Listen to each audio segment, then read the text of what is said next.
Perkenalkan, nama saya Rahmi Yuniar, alamat Goa. Saya dari Fakultas Keguruan dan Ilmu Pendidikan dari Universitas Pejuang Republik Indonesia.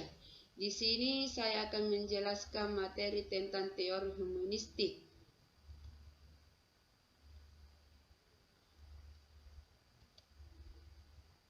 Pertama-tama, izinkan saya menjelaskan definisi teori humanistik terlebih dahulu. Yang pertama yaitu manusia, kepribadian, dan potensi. Teori humanistik adalah teori yang lebih melihat pada sisi perkembangan kepribadian manusia. Pendekatan ini melihat kejadian yaitu bagaimana manusia membangun dirinya untuk melakukan hal-hal yang positif atau potensi diri. Ada juga pandangan tokoh dari teori humanistik. Yang pertama dari Abraham Maslow adalah tokoh gerakan psikologi humanistik di Amerika. Walaupun ia memperoleh pendidikan di kalangan behavioristik, Maslow juga mampu mengenal pandangan komprehensif tentang perilaku manusia, kontribusi yang diterapkan kegiatan belajar. Ada juga pandangan dari Carl Rogers. Rogers menyampaikan 3 unsur pokok pada diri individu. Yang pertama yaitu organisme, yakni orang secara penuh. Kedua yaitu medan fenomena, yakni totalitas pengalaman. Dan ketiga yaitu diri sendiri yang ideal dan diri sendiri yang dinyatakan di mana orang itu akan berada. Ada juga prinsip dari teori belajar humanistik terbagi atas 4. Yang pertama yaitu manusia mempunyai belajar alami. Kedua yaitu belajar signifikan terjadi apabila materi pembelajaran dirasakan murid mempunyai referensi dengan maksud tertentu. Belajar yang menyangkut perubahan di dalam referensi mengenai dirinya. Tugas belajar yang mengancam diri ialah lebih mudah dirasakan bila ancaman itu kecil.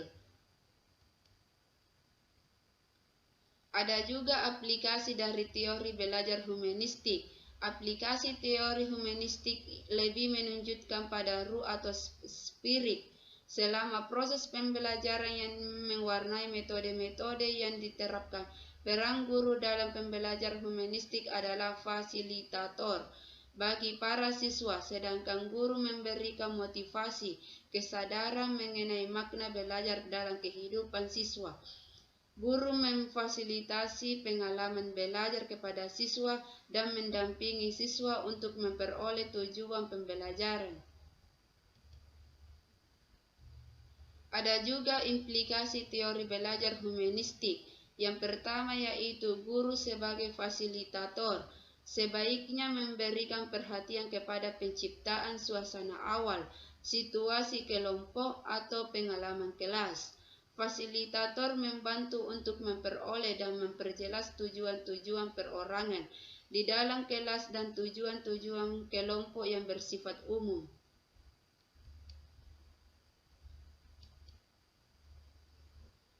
Ada juga ciri guru fasilitatif terbagi atas 5 golongan. Yang pertama yaitu merespon perasaan siswa. Kedua yaitu menggunakan ide-ide siswa untuk melaksanakan interaksi yang sudah dirancang, berdialog dan berdiskusi dengan siswa, menyesuaikan isi kerangka berpikir siswa, dan terakhir yaitu menghargai siswa. Ada juga kelebihan dan kekurangan dari teori belajar humanistik. Pertama, kelebihan dari teori humanistik yaitu mengedepankan demokratif, partisipatif, ideologis, dan humanis, suasana yang saling menghargai, peran aktif peserta didik. Kekurangan teori humanistik terbagi atas 4 bagian. Pengujian yang tidak mudah, beberapa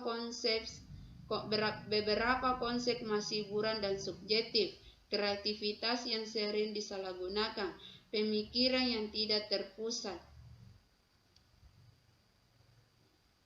Ada juga karakteristik teori belajar humanistik.